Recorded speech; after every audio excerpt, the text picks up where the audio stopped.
తిరుపతిలో ఎక్కువ హై డ్రామాలు చూస్తున్నాం. రోజుకు ఒక నాటకం. సురభి నాటకం వాళ్ళు కూడా కొన్ని పాత్రలు చేసి ఒక రోజన్నా గ్యాప్ తీసుకునే వాళ్ళేమో. కానీ ఇక్కడ ఉండే కళాకారులు భూమన క్రియేషన్స్, లాస్ట్ టైం చెప్పాను, భూమన క్రియేషన్స్, భూమన ప్రొడక్షన్స్ అని ఒక లాంచ్ చేశారు ఒకటి. ఆ లాంచింగ్లో రోజు ఒక సినిమా, రోజు ఒక నాటకం, రోజు ఒక డ్రామా. ఎందుకంటే బయటకు వచ్చి వీళ్ళకి తెలియదు ఏంటంటే ఏదో మేము బయటకు వచ్చి గొడవలు చేసేస్తే ప్రజలు నమ్మేసి మళ్ళీ మాకేమైనా ఓట్లు వేస్తాడేమో అని అనుకుంటున్నారు ఈ నాయన కొడుకులు. ఇదైతే చచ్చినా జరగదని మాత్రం గుర్తుపెట్టుకోవాలి. ఇది ఎట్టి పరిస్థితుల్లో జరగదు. కరుణాకర్ రెడ్డి గారు అండ్ అభినయ్ రెడ్డి గారు, మీరు ఇది గుర్తుపెట్టుకోవాలి. అట్లాగే గోశాల గురించి మొన్నంతా నానా రభస చేశారు. పోలీసులు రండిరా బాబు, మీరంతా వచ్చి హ్యాపీగా వచ్చి సందర్శించి వెళ్ళొచ్చు, ఏదైనా ఉంటే మీరు వచ్చి ప్రెస్ మీట్ పెట్టచ్చు. చక్కగా చెప్పడం, మేము వచ్చి ప్రెస్ మీట్ పెట్టాం, ప్రెస్ క్లబ్లో కూర్చొని హుందాగా మాట్లాడచ్చు, మీకు ఏ ప్రాబ్లం ఉందో చెప్పొచ్చు. ఎందుకు ఈ డ్రామాలు? రోజుకొచ్చి రోడ్లో వచ్చి పడుకుంటాడు. మొన్నేమో ఆయన ఆడికొచ్చి ఒక వేషం వేసుకొని వచ్చి పవన్ కళ్యాణ్ గారి ఫోటో, చంద్రబాబు నాయుడు గారి ఫోటో అక్కడ ఒక డ్రామా చేస్తాడు, బస్ ఎక్కుతాడు. ఓరే నాయన, అసలు మీ క్రియేషన్స్ మామూలుగా కాదు. దేనికి పనికి అన్ని ఫెయిల్యూర్ అయిపోయి లాస్ట్కి అట్టర్ ఫ్లాప్ మీ సినిమాలన్నీ. ఇదంతా ఒక ఎత్తు అయితే, నిన్న మా రోజావ్వ ఏదేదో మాట్లాడుతూ ఉంది. అసలు పాపం ఆమె బాధ ఏంటంటే వీళ్ళు హైలైట్ అయిపోతున్నారు, పడుకొని దొల్లేస్తున్నారు, ఏమో దొల్లలేదు ఆడ పడుకొని. కాబట్టి ఆమె బాధ ఆమెది. ఆమె కూర్చొని ఏం మాట్లాడాలని నన్ను గుర్తించండి అని ఆతృతలో గతంలో ఒక రిపోర్టర్ అడిగిన మాటకు కూడా ఆమె నువ్వు రేపు చేస్తావా అని అందరికి గుర్తే ఉంటుంది. ఆమెకి ఎప్పుడు ఇంకా నోరు చింత చచ్చినా పులుపు చావలేదు అంటారు. ఆ విధంగా ఆమెకి ఎంత దెబ్బ కొట్టిన దేవుడు మళ్ళీ ఈమె అందరినీ అంటది. ఏమనిందంటే ఆవిడ నిన్న మాట్లాడుతూ పవన్ కళ్యాణ్ గారు బిడ్డకి జరిగిన విషయాన్ని తీసుకొచ్చింది.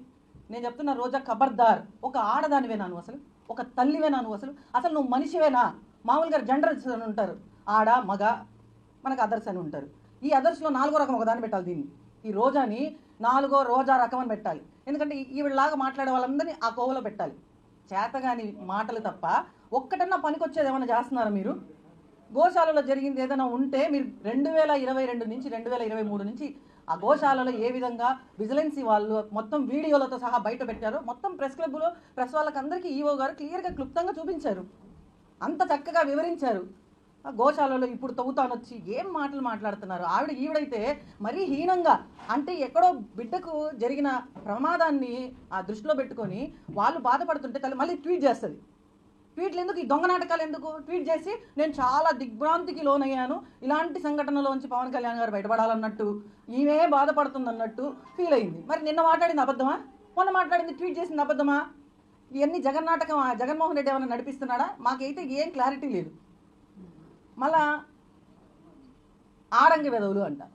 మరి ఈమె ఎంతమంది పోటుగాళ్ళని చూసిందో పోలీసు అందరినీ ఎట్లంటే అట్లా మాట్లాడుతుంది. ఎంత అంటే మామూలుగా దేశాలంతా తిరుగుతుంది కదా, చూసిండొచ్చు మొగోళ్ళని. ఇలా ఏపీలో మొగోళ్ళు లేరా ఆడంగుళ్ళు అని అంటావు అనుభవ? మా పార్టీలో మస్తుగా మొగోళ్ళు ఉన్నారు, పోలీసులో మస్తుగా మొగోళ్ళు ఉన్నారు. నీకు కమాన్ రండి చూపించండి, అప్పుడు నేను సర్టిఫికేట్ ఇస్తాయి. దేనికి సర్టిఫికేట్ ఇస్తావు? చెప్పి సావు. 10 మందిలో మాట్లాడదు. నువ్వు ఆడదానివి, ఎలా మాట్లాడాలో నీకు మీ అమ్మ నాయన ఎట్ట నేర్పించి సావాలా? కనీసం మీ అన్న వాళ్ళన్నా నేర్పించాలా?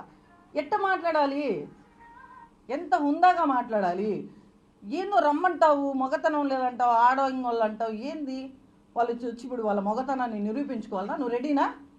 చెప్పు. నువ్వు రెడీ అయితే కమాన్ అన్నావు కదా, వాళ్ళు కూడా రెడీ చేస్తాం. బుద్ధి ఉండాలి. మాజీ మంత్రి మళ్ళీ ఈవిడ సిగ్గు శరమన్నా ఉందా? ఒక మంత్రి స్థానంలో ఉండే మహిళ మాట్లాడాల్సిన మాటలు అవి. మాజీ మంత్రి పేరు ఊరికి పెట్టుకొని నీలాంటి ఆడవాళ్ళు నిజంగా పార్టీకి చీడపురుగులు. నిజంగా మీ పార్టీలో సగం నాశనం అయిపోయి సగం ఓడిపోవడానికి కారణం నువ్వే. మెయిన్ ఐరన్ లెగ్, ఆ టంగు కూడా ఐరన్ టంగు. నువ్వు ఇట్లాగే చేస్తే మాత్రం నిన్ను నగ్గరికి వచ్చి కొడతా నేనే. నీకు దిక్కున్న చోట చెప్పుకో. పవన్ కళ్యాణ్ గారిని చంద్రబాబు నాయుడు గారికి తెలుసు ఆల్రెడీ. పవన్ కళ్యాణ్ గారు రుచి చూసారా? చేత్తో కూడా కాదు రోజా, నిన్ను నేను ప్రెస్ క్లబ్లో మాట్లాడని మాటలు నాతో పలికించొద్దు.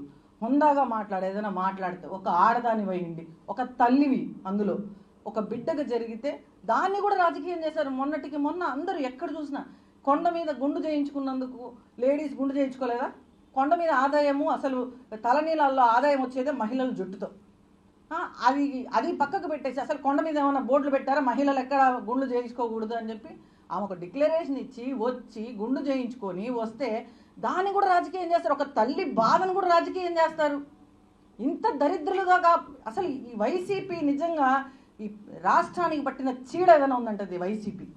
ఈ చీడని ఖచ్చితంగా తరిమి రాష్ట్రంలో లేకుండా తరిమి కొడతాము. ఈ రోజాను కూడా పక్క రాష్ట్రంలోకి పంపించాలి ఫస్ట్.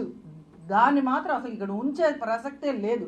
ఇలాంటి మాటలు మాట్లాడితే దేవుడు ఉన్నాడు కాబట్టే, పవన్ కళ్యాణ్ గారి పక్షాన ఉన్నారు కాబట్టే ఈరోజు అంత అగ్ని ప్రమాదం జరిగినా వాళ్ళ కొడుకుకి చిన్న చిన్న గాయాలతో బయటపడ్డాడు. ఆ ఏడుకొండల వాడిని మేము నమ్ముతున్నాము, మేము ఇక్కడ కపిలేశ్వర స్వామిని మేము నమ్ముతున్నాము, మేము దేవుళ్ళని నమ్ముతున్నాము, పవన్ కళ్యాణ్ గారు నమ్ముతున్నారు కాబట్టి సనాతన సాంప్రదాయాల గురించి, సనాతన ధర్మం గురించి మాట్లాడుతున్నాడు. రోజా తెలుసుకోవాల్సి నువ్వు. నీ ముఖానికి ఏదైనా గోవుకు ఒకరోజు పూజ చేసినావు, పెద్ద గోవుల మీద ఏదో నీకే అక్కర వచ్చేసేసి ఆడికొచ్చి గోవులు పూజ చేయాలి, మా గోవులు ఇట్టయిపోతున్నాయి ఏదో నీ మొహానికి ఈ పెడత మొహం వేసుకొని నువ్వు మళ్ళీ మాట్లాడతావు.